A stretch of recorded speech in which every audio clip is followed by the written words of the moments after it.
जिल्ह्या अंतर्गत हवेली पोलीस स्टेशनमध्ये CR नंबर 260/2024 आज 14 नोव्हेंबर 2024 रोजी घडलेला एक गुन्हा होता। त्या गुन्ह्यामध्ये इनिशियली आपण मिसिंग आणि नंतर किडनॅपिंग अशा दोन स्वरूपाचे पहिले मिसिंग नोंदवलं होतं आणि नंतर किडनॅपिंग नोंदवलं होतं।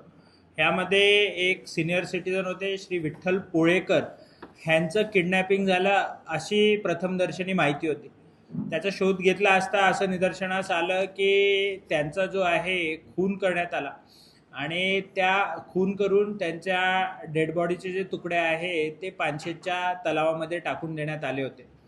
त्या अनुषंगानं आम्ही 3 आरोपींना अरेस्ट केलं होतं आणि अजूनही ती सगळे आरोपी हे जेलमध्ये आहेत। ह्याच्यातला जो मुख्य सूत्रधार आहेत योगेश उर्फ बाबू किसन भामे, ह्या व्यक्तीला काल कोल्हापूरहून तो पुण्याकडे येतो आहे अशा संदर्भाची माहिती आम्हाला प्राप्त झाली होती आणि त्या अनुषंगानं आमच्या टीमने त्याला ताब्यात घेतलं आणि अरेस्ट केलेलं आहे।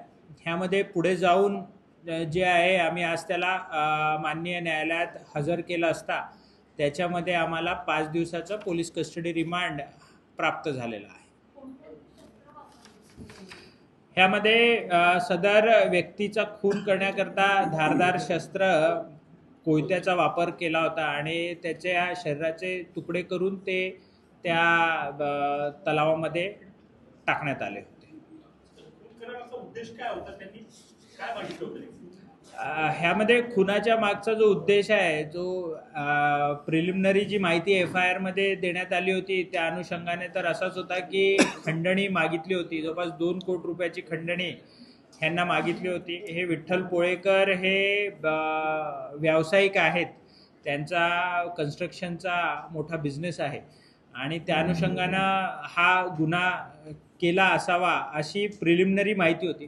परंतु जो मुख्य सूत्रधार आहे तो आज आमच्या ताब्यात आल्यानंतरच त्याचा जो मोटिव्ह आहे किंवा त्याचा जो उद्देश आहे ह्याच्याबद्दलची स्पष्टता पुढे येणार आहे।